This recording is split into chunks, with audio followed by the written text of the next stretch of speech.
Manual Generation by Kim Junghyuk, translated by So-young Kim. I still hadn't written the first sentence yet. I was already stuck in precautions. If this was an ordinary product, writing the precautions would be a piece of cake. Just recycle the old ones with some rewording and rearrangement. For instance, replace "it could be dangerous" with "it is dangerous," and disassembling could cause a severe shock with "do not disassemble." But this was no ordinary product. It had features I had never seen before. No wonder I was stuck, even though the product developer had explained them to me many times. I needed to think hard to figure out where to start. I believe in order and organization. Even the most insignificant manual must have it. I still remember the first manual I had ever seen in my life. It was the manual of a digital camera that I had spent a month's savings on.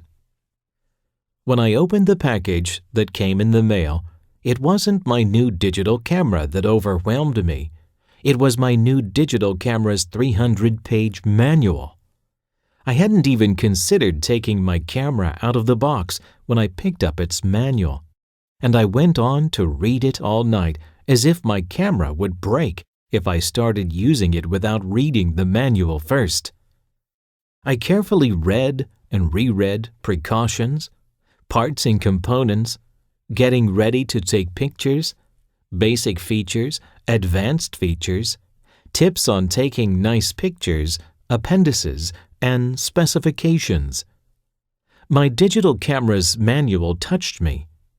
It had laid the groundwork for the structures of knowledge in my head and built them up with texts, figures, and tables. The result, it seemed, was the digital camera town constructed in my head.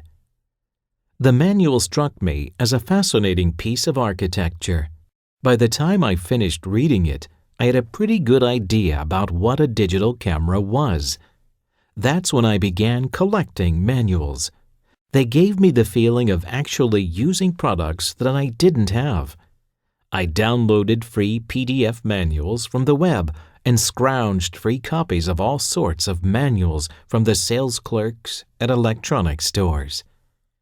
The hundreds of manuals that I have read tell me that there are two kinds of manuals in the world: good manuals and bad manuals. Good manuals lay solid groundwork in my head, whereas bad ones pile up random information like sandcastles. Good manuals are logical and persuasive, whereas bad ones are self-assertive and unkind. I have been inclined to believe that people who make bad manuals are obviously bad people. "You haven't even started yet," Park said. Our design manager was looking at my monitor. I knew he was laughing at me and I hated him for it. But I couldn't get mad at him because we made good manuals as a team, which meant that he couldn't be a bad person. "It's your fault. You signed this contract." "Excuse me? You told me to go find contracts. If you don't want it, cancel it." "No way. I have bills to pay." "Then write your texts already. You have people to feed too. The product illustration is almost done, in case you're wondering." "You sound like you run this place. I think if you were really the boss, you would tie my hands to the keyboard." "Wrong. I would fire you. You get paid too much for what you get done. You whine too." "Enough. I'll get my writing done by tomorrow, so stop bugging me and get lost." Sipping his coffee, Park returned to his desk, and my eyes returned to the monitor, a bleak desert. Blinking over the desert was the black cursor. The blinking cursor looked like a distress signal from someone buried in the desert. "Look, I am suffocating almost as much over here as you are over there. Just stay buried, okay? Sending out distress signals is a waste of time. There's no one out here to help you anyway." But I also felt like sending out distress signals to someone over there in the desert. "Send me the production illustration file. I need some inspiration," I shouted at Park. My voice had come out so loud that the faces of all 3 employees turned toward me. Making manuals for the product release were often stressful, but this project was an extreme case, even by my standards. The employees looked uneasy and weary as though they were handling a ticking time bomb. "It's not quite ready. Try touching the product if you need a writer's inspiration." I did, until my hands hurt. Still no luck. "Just send it over. I don't care if it's not ready."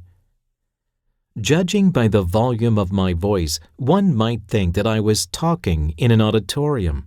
But my office was a cubbyhole, just large enough for a company of 4, including me, the president. The rest were a manager and an intern, which left only one position for an ordinary employee. Basically, we lacked a sense of balance as an organization. Worse, the 4 of us were all men. I opened the file that Park had sent me. A sketch of a globe with a grainy surface. What is this? Am I writing a manual for a spherical cheese or a golf ball? Park walked over to my desk. He took a look at the monitor and laughed. "Wrong one. This is one of the initial sketches." "I'm struggling to pay bills and you're wasting your time and mine sending me the wrong file, walking over here, walking back to your desk and sending me another file, and me opening it. If I added up all this time—" "Don't start, boss. You aren't good at math, so you'll end up wasting more time doing that. How can an employee humiliate his boss? What kind of company is this?" "A fine company." The rest of my employees were chuckling, their faces turned away from me. I almost burst into laughter myself. When I was stressed out, Park always made some jokes to make me laugh. When he was stressed out, I did the same for him. It was kind of a give-and-take deal. Park sent me another file, but I didn't open it. I was still staring at the wrong sketch he had sent me. The sketch sitting in the middle of the monitor was quietly staring back at me. I felt as though I was looking at the universe where all but the planet golf ball had disappeared. It looked forlorn.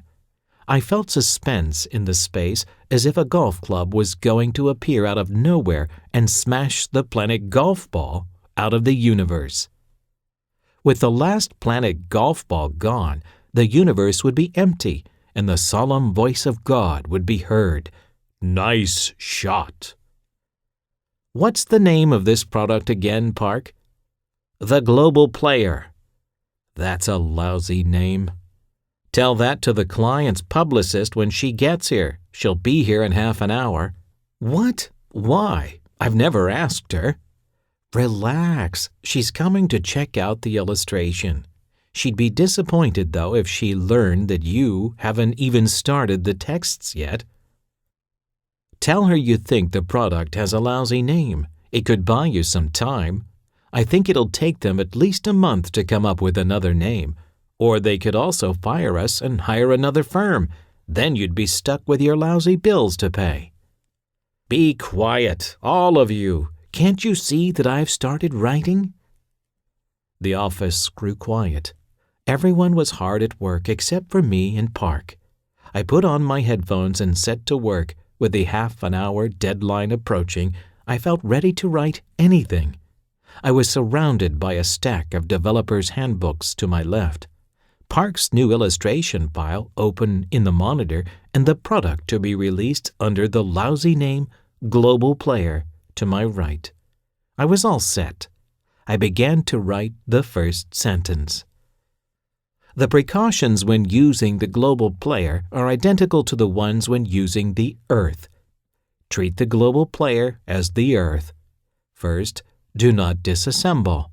Second, do not store at high temperatures. Third, do not drop. Imagine that you are God, the creator of the earth. You wouldn't throw the earth around. More importantly, keep the earth out of the reach of children. They would certainly destroy the earth. I composed one sentence after another as I listened to what sounded like a hunting song of a native African tribe. Once the first sentence was written, the rest practically presented itself. When I wrote manuals, it seemed that sentences hesitantly came out of their hideout as opposed to me writing them.